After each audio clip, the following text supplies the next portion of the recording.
Our ETL software supports various connections such as database, Active Directory, cloud storage, and email services.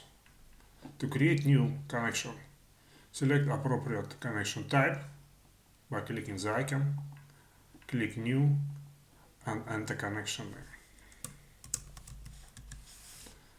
Select the server name from the drop-down box. Select the database. Now we can test the connection. Click Test Connection. Connection worked as expected.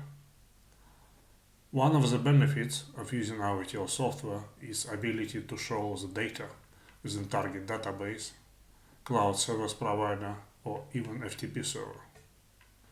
To do so, we just click Browse Data button. Here we have a list of available tables. For example, let's have a look at the sales. It has the data. Click Cancel and click OK to complete the connection creation process. Thank you for watching. Please like and subscribe.